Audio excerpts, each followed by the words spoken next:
August 6th, we'll open the Selectmen's Meeting. We only have a couple of items on the agenda this evening, so hopefully it'll be a brief meeting.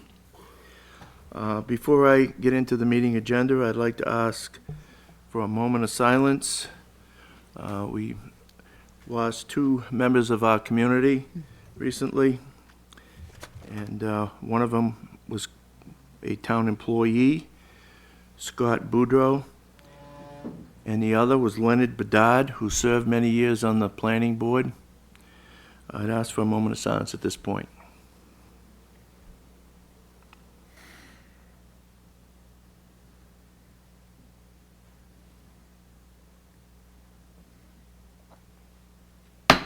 Thank you. First item, Chief Hassett. Thank you. Good evening. Come here tonight to discuss personnel issues. There's actually two, and they both deal with personnel. The first request is, and I spoke with Chairman Sad yesterday, and with other selectmen in the past month or so. The first one deals with full-time officers. We're currently down 2 officers from our previous staffing from a couple months ago, full-time slots, and I'm respectfully here tonight to request the board discuss and hopefully vote to appoint 2 full-time officers. Just a little bit about that process. The way that would work is if that was done, voted upon, that unless something's changed, I believe that the state reemployment list has to be looked at. It's called REMP, reemployment. Last time I looked, there was just a couple of people on that, and it was out of, I think they were out of Lawrence, that area. The last time I believe we did that was in September. That was pretty quick. I think within a week that nobody signed, we were allowed to go to our roster, a current roster of permanent intermittents. Right now there are 2 on that. One of them, as you know, has a permanent waiver where they already signed 3 refusals, so they won't be on the full-time at all. There's one other officer eligible for full-time. So with that said, even if that officer did accept civil service, we would need to requisition and call for a list for 1 or 2 full-time officers, depending upon whether that officer on the permanent intermittent roster accepted. So that's the first issue there.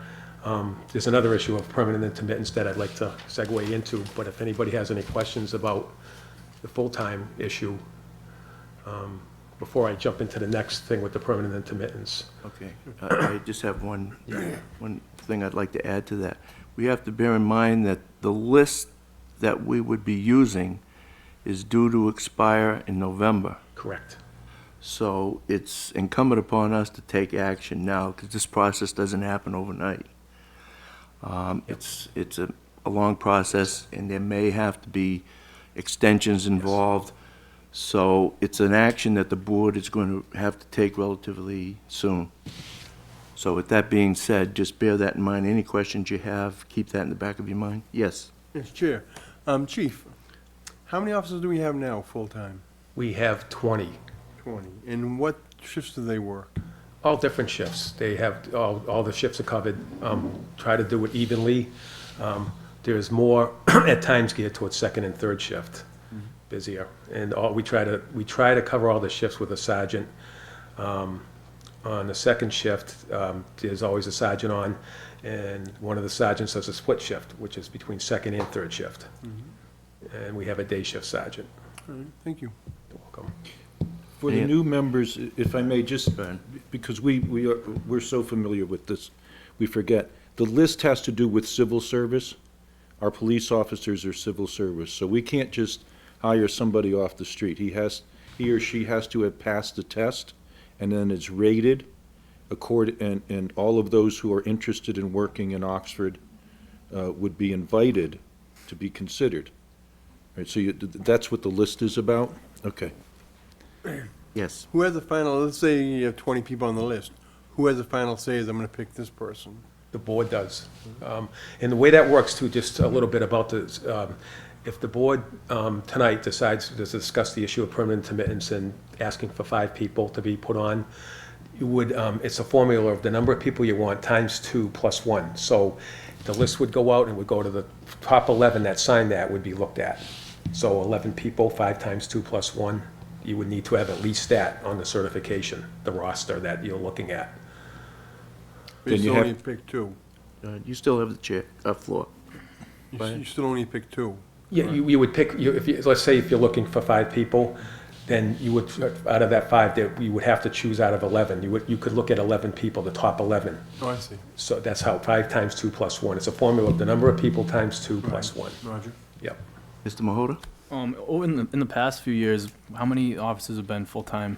Has it been 20 for a while, or? I think the last time, September, we got to our highest point in quite a long time, which was great. Probably in many years, Jared, I think it was, I think we had, when I became chief, maybe 19. And we were able to get up to 22, which I think is the most since maybe '03, '04. Yep. And as a matter of fact, what happened was we had, I think, 4 or 5 intermittents, I could be wrong, last year, and quickly were hired full-time. It was pretty quick. In the last several months, we did that, went off the list. And it should be noted, too, that the board has a policy that we like to promote from within. So what we do is we create a pool, which we call the permanent intermittent.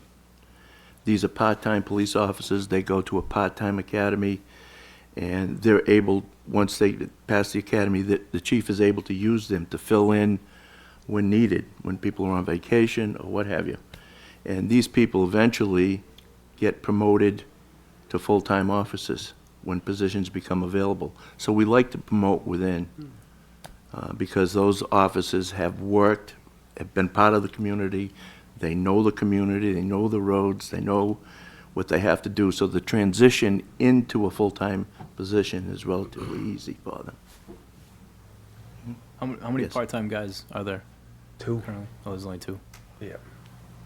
A year ago, we had 5, Yes. but through attrition and Yes. people leaving, we've depleted that list, and then now it's down We're, to 1. yours included, is getting older. It's cyclical when it's coming around, in the next few years. I've said this before, but it truly is. There's a bunch of us in our 50s, and that's where we're at. We had individuals hired relatively quick, from 5 to, now there's just 2 left. We had 4 sergeants when Chief Noyes left, Yes. because all 4 were invited to take the test, the assessment center. And that fall, we hired 2 officers, so I think we were up to a total of 21. That might be right. I'm not sure. I think, because we were short a chief. Then Well, Sergeant Boss got promoted to chief, and Sergeant Boss became chief. Nobody left, then he left, then you became chief. And then we've lost one, McCarthy Paul. So we're people come and go and come and go. Any other questions, concerns? That being said, I will entertain a motion to request 2 full-time positions for the Oxford Police Department at this time. I'll make that motion. I'll second it. It's been moved and seconded. Discussion? There being none, I'll call for the vote. Yes. Yes. Yes. Yes. Yes, 5 in the affirmative, motion carries. Thank you. And the second request is for us to replenish the permanent intermittent list so that we will have a pool to draw on. The chief has suggested 5 yes, I think would be workable, and 5 part-time positions. That's open for discussion. Mr. Vos? Yeah, not too long ago, we requested 5. And now we have 2, and we have one officer who probably isn't going to be seeking a full-time position. So essentially, we're going to be picking, we're going to have one that we're going to possibly be able to yeah, one of them. draw from. Yeah, and I should have explained that one officer already, how do I say it? he's got a permanent waiver from that, from the full-time Right, position, yes. so. And it and is then we work. have one that may or may not want the full-time position. Yeah, I'm not, yeah, may or may not. So, and speaking with the chief, I mean, I know it's at some point, during the year, whether it's the holidays or whatnot, you get busier, and at times it gets difficult to get these, with the 5, it got difficult to get people to come in. When they first come in, they're gone, oh yeah, I'll be there anytime you want. Things come up, the full-time job's gonna take precedent. My question is 5 really going to be enough? I understand the logistics of having more than that, the training, Yep. the infrequency of getting training time, but conversely, you have the problem with having enough people to fill those shifts. Hopefully, if we only have 5, we have a couple who are going to be willing and able to fill in every shift possible. We had that in the past, but my concern is if we have 5, is that going to be enough? Well, We're sorry.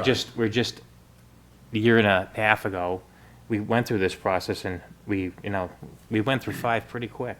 I'll defer to the chief on And that question. I don't know if the board wants to have to do this every year, because it sounds like, like he's saying, there's gonna be a lot of people exiting shortly. Officers getting older. How often are we gonna wanna do this? well, I think maybe the first issue we talked about, the full-timers, it answered that to a point where it brings us back up to our current staffing levels. And I think 5, from my past experience, Mike, is a workable number. It is workable. One thing I would suggest is maybe if somebody leaves after and somebody's appointed off that 5th list, out of the 5 intermittents, then to replenish that. Keep it an active list, I mean, that's just something to just, There will be a new list, Mike, coming out after November, when this one expires. So it'll be more current, there'll be more Oxford people on it. there was a test just taken in this past June. And I understand, I'm just concerned about 5, it just seems like as quick as it happened. It's just the training and the equipment and the cost, and I just think 5 might be a better number from my experience, but, A more manageable number. yep, yes. And that being said, like Chairman said, we'll stay on top of this list, and if we drop 1 or 2 off the permanent intermittents, we're gonna call for a list to get 2 more back on. I think that's where we kinda got behind the Yep. 8 ball a little bit. Okay. Mr. Lamarche? I agree with you, Mike, in that respect that, having 10 would be nice, but I just recall the last 5, the training and all of that expense came out of your budget. And I know, I can remember talking to you, it was kind of kicking in the head a little bit because you didn't expect that. And it's the same thing here. So at least if we had 5, I like the idea that we get 11 names. So we name 5, can't we keep those other 6 like Well, they will be on the list. on the All list? we have to do is request. Great, because that way there, we only have to train the 5 or, pay for those 5 initially. And then as one comes or goes, then we go back and grab another 1 or 2. Yeah, I agree. I just think, and no disrespect to him, because I understand what you're saying, I really do. I just think it's more manageable. It Yeah. was just a question. Yeah. I just wanted to, Yep. like I said, as long as we keep the list. Right, because, Punished, yeah, yeah, we punished. don't want to have to keep going through this year after year after year, so. And once that new list has been established, we can draw on that anytime we want. Okay, yeah. Any other questions? There being none, I'll call for the vote to request a list for 5 permanent intermittent officers. So moves? Second? Moved and seconded, discussion? There being none, I'll call for the vote. Yes. Yes. Yes. Yes. Yes, 5 in the affirmative, motion carries. Thank you. Thank Thanks, you. Mike. We'll get right on that, Thank you Mike. very much. Good luck. Thanks, Mike. Next item on the agenda, I believe, is the manager's report. Yeah. It is.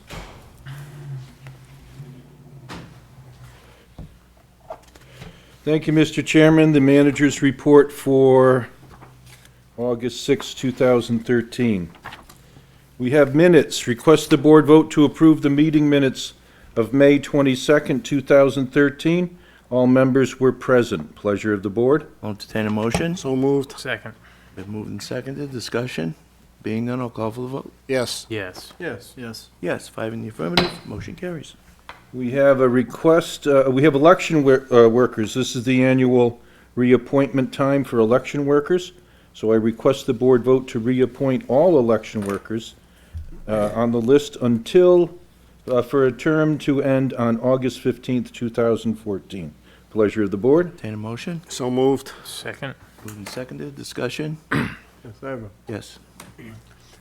I remember you bringing up, not having it in the town hall. Have 2 in high school, 2 in Chafee School, 2 precincts. So if we vote for this, would we still have to have people working here if we say that we were going to? No, the people that are election workers are assigned to a specific precinct. Right. There are 4 precincts. That will not change. If we eliminate this building as a voting spot, it's just being transferred from this building to the middle school with precinct 2. So the same number of people will still be utilized the same way they would be if we had a voting precinct here. Right. Because, Because each precinct has to have a certain number of workers, and they're included in this list. and to that point, if we could have, I don't know how many we could have 40 election workers, and Lori Kelly only calls in as many as she needs, so she may only call in, and then she just keeps going further down. That's That's correct. correct. That's how it works. Yeah. And we have a number here, I noticed that a number of selectmen have already signed the appointment papers, and it seems like there's quite a few. But a lot of them are people that are on a list that in case someone can't show up, or someone moves, or in an emergency situation, we need a town employee to fill in right away. There's even some town employees here that are on the list. So I don't know if that answers your It question. did, it did. Okay. Mike really answered it when he said Okay. that they don't need to have everyone. It's how many she needs, she Yeah. calls. Any other questions, concerns? Call for the vote? Yes. Yes. Yes. Yes. Yes, 5 in the affirmative, motion carries. Request for a 5K road race. The board has received a request from Ms. Carrie Millette to hold a 5K road race on Saturday, October 5th, 2013. The proceeds from the race will go towards recreation in Oxford. Registration would start at 8 a.m. and the race would start at 9 a.m. Approval of the race and the route should be contingent upon approval of Police Chief Michael Hassett and Fire Chief Sherry Bemis. The proposed route is the same as that used on Saturday, July 13th, which is start on Main Street near the library, head north on Main Street, left on Church Street to the end, turn around, come back down Church Street, turn left onto Forest Street, then left onto Page Lane, right onto Rocky Hill Road, and then right back onto Main Street to the finish line, which will be near the library. Pleasure of the board. I'll entertain a motion to allow it. So moved. Second. Moved and seconded, discussion? There being none, call for the vote. Yes. Yes. Yes. Yes. Yes, 5 in the affirmative, motion carries. I'd like to give you some updates on local construction projects. Residents and visitors may have noticed the signboard indicating road closure on Joe Jenny Road. I report this with apologies to Steve Engelhardt, because I gave him the message wrong this morning. ExxonMobil is doing some preventative maintenance work on the pipeline that crosses Joe Jenny Road. There is no leak. This is not repair, it's maintenance.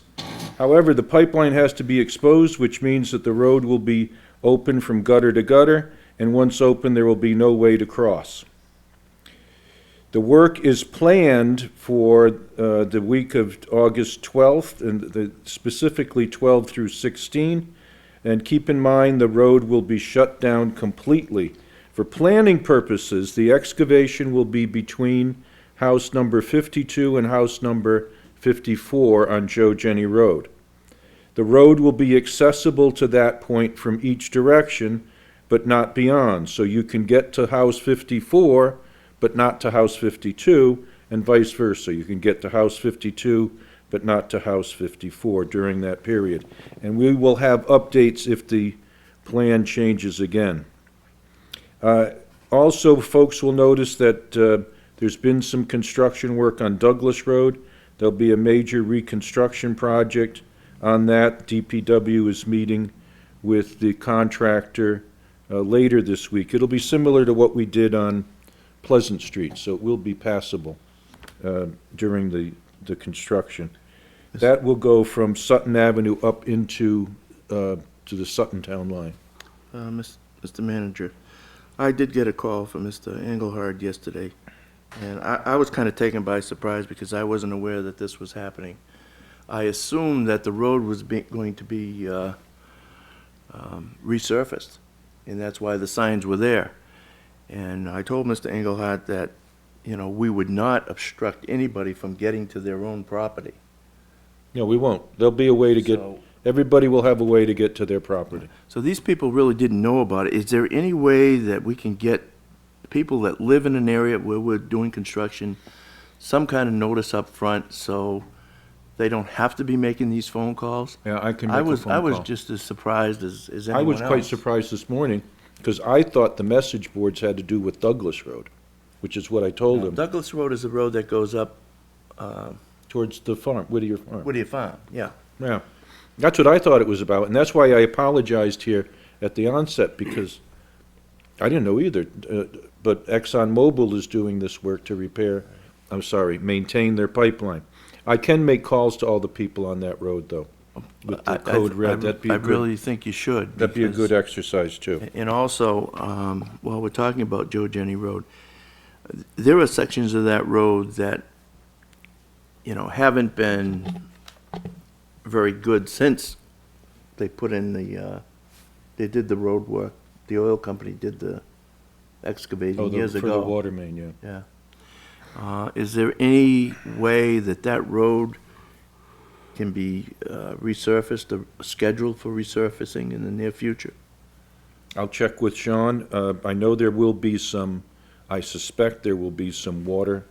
There are a couple of cross trenches for water line, at least two that were done, and Mr. Engelhardt has brought those to my attention as well, I'm sure to yours.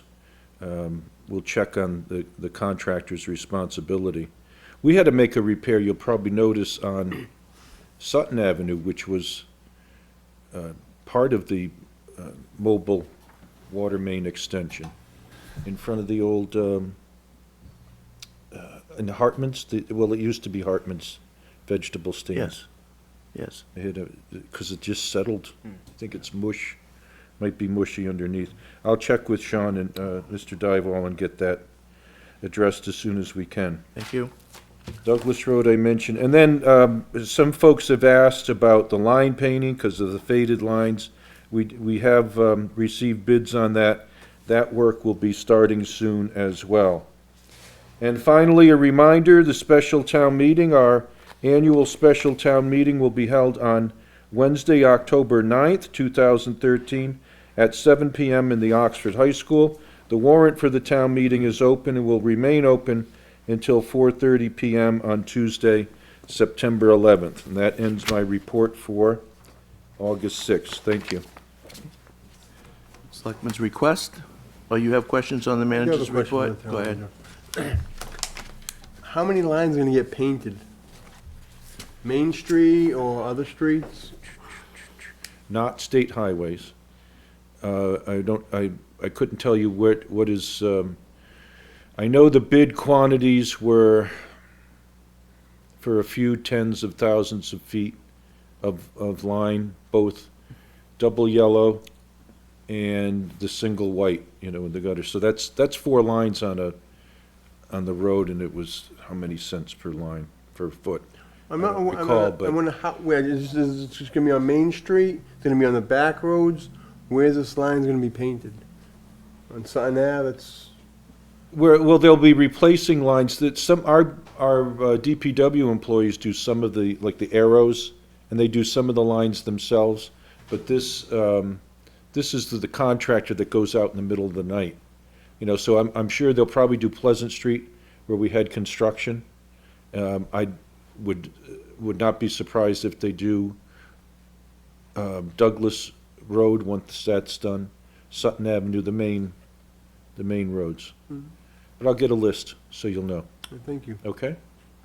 Any other questions? Yes. The only thing I was gonna say about resurfacing Joe Jenny Road, I know there's a few lots that are still for sale. So the only thing is if we resurface it, then they do another water tie-in, once another house is put in, then it settles again, and then pretty much what you've done is just for nothing, you know, so I think it's kind of a hard thing to really keep chasing without just kind of throwing money out the window. Right, and that's one of the reasons we have the delay on Old Webster Road. Right, Because there are some, we just extended the sewer, and there's some folks that want to connect, they gotta come Right. up with the money to do it. And so rather than pave and then have them dig it up the next year, we're trying to get it consolidated. The state, the state would say, we're paving the road, you can't open it for 5 years. We can't very well do that. right, yeah. You'd be calling me every day. Okay. Any other questions or comments on the manager's report? No? Okay, we'll go to Selectmen's request. Mr. Lamont. Thank you. Well, that's a good segue into my question. A couple months ago, I don't know, through Joe or our clerk, I had brought up the request to send a letter to Mass Dot about the sidewalks on Route 12, and I haven't seen anything. Do we ever do anything with that? Name and address. And while we're We'll doing get it that, out. About the sidewalk it's from Clover Street? it's like from Clover. the fire department Okay. up through Cumberland Farms area is atrocious. And if we're doing that, my other question is that we have two sections in North Oxford on Route 12 that one is right by Burnett's that is just awful to drive along when you're coming north to south in that direction, and also up by the renovated fire station up in that area just before Clarebarton Road. It's just awful driving across that. I didn't know if that's something we could add in on that about to the state, say, hey, you got any plans on fixing this, or is, Those are both know. water company patches. oh, they are? I'll jump all over that. Okay. Then that answers my question. Thank you. That's all I had. Thanks.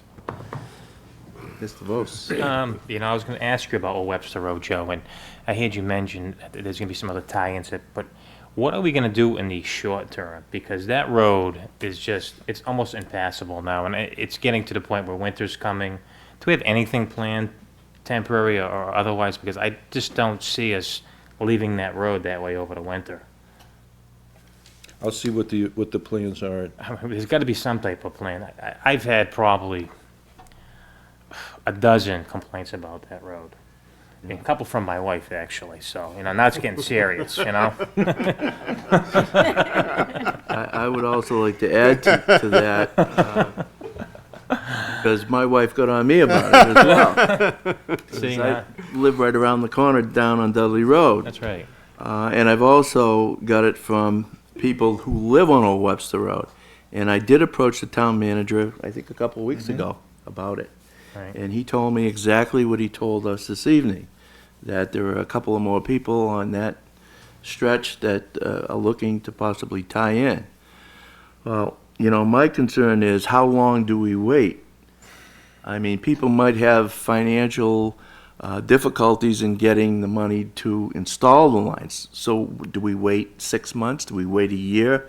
I think we ought to be honest with these people and say, listen, we've got a road that is in disrepair. We have to know if you're going to tie in, and if so, when are you going to tie in? Or are you going to tie in? And if not, Because we have to take care of the majority, not the minority here. And the majority is the people that live in that area that have to traverse that road that's in disrepair. It really is bad. And even if they tell you, Joe, that, okay, 5 months from now, we'll do it. Well, do we do it just as far as their property? At least we'll get most of it done. all right. Or we see if they want to stub into that property and just get it over with. Exactly. I mean, At least put the connection in. Now, I talked to Sean about this a while back, I don't know, maybe 6, 8, I mean, 10 months ago.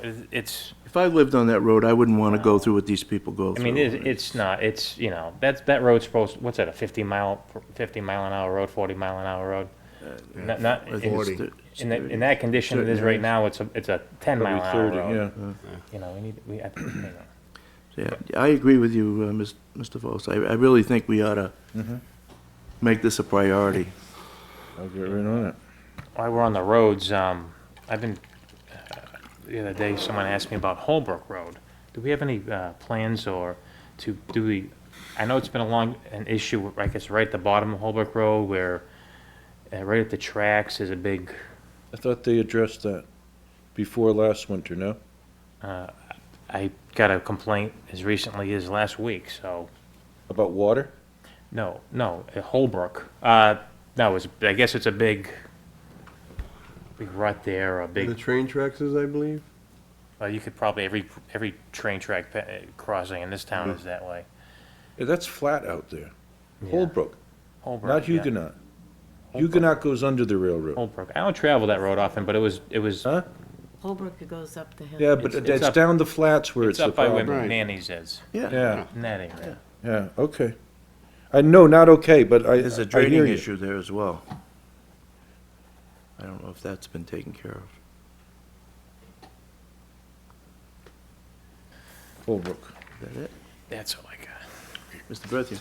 I was thinking about our taxes and what they go to, and right now on the selectmen, we do 1 year it'll be 2 people running, next year it'll be 2 more people, next year then the following year will be 1 year, for a total of 5 of us. Because I believe that when me and Jared ran, it was like a $5,000 thing for the town to pay for the town election. Could there be a way that we could do like a 3-year 1 year, a 2-year another year, and then skip a year so we don't have to pay all the money for the workers and stuff? Charter requires 2, 2, and 1. Oh, it does. That's a Okay. charter. And then you have school committee members Right. and Thayer Fund, library There's a- trustees. Yeah. there's a bunch of, Housing Authority. You have, it's just more than the selectmen that are on the ballot. All right. But this year it was only us and one vote for the Bay Path thing. Yeah, but still had school committee. Yeah, it's still had school committee. Still had Housing Authority on the ballot. I didn't see that, okay. Even if there's no challenge, we have to hold the election. Right. Yeah. If nobody runs, we still have to have it. Really? Yeah. Why? Well, somebody would get an extra year. You still have to be, you still have to be voted in regardless if you have an opponent or not. Yeah, you got elected for 3 years. Yeah. Now, if nobody opposes you next year, what you're saying is let's not have an election. Save the town some money. But you can't do that because your term expires. No, I would do a 2-year term. That way, so if two people run 3 years, 2 people run 2 years, skip a year. I don't need to do 2 years. It doesn't. But I understand what you're saying. It's a charter. It's other issues. Yeah, there are other things on the ballot. So let's say in 3 years when I'm running and no one runs against me, we still have to have an election if there's no one. Yes. Yes. Why? And because you're not the only person that's, No, You're not the if only nobody- person on if the Nobody ballot. else is contested. If no one is contested at all In the whole town. in the whole town, You still have to have it. You still have to be elected. Because the terms have to get are votes. limited. And when your term expires, by law, you're no longer a selectman, or you're no longer a school committee person. You can't serve into the next year without being reelected. So even if you're unopposed, you still have, somebody has to vote for you, okay. even if it's one person. I understand. Otherwise, you couldn't serve. and you could still have write-ins too, so it's, I've seen it happen. Write-ins that can beat the incumbent. All right, thank you. Any other questions? Yep, Jared? I'm all set. All right, the only thing I was gonna say, is there any way, going back to the Webster Road real quick, is there any way that the person who did the sewer work themselves could be responsible for redoing the patchwork in the meantime? Well, I think they've already done the patchwork. We've done patch, it's a matter of maintaining the patch, I think. But could That's they the be held problem. responsible for the quality of the patchwork for the amount that it's settled? I'd have to look at it, but typically the contractor is responsible for a period of time to keep it up if it's temporary patch. I don't know if it's permanent patch here. But certainly well worth looking into. I mean, yeah, I think it would be a good avenue as opposed to trying to fix it ourselves when, you know. Oh, when I spoke with Sean Dival about this, I asked him, you know, the contractor was supposed,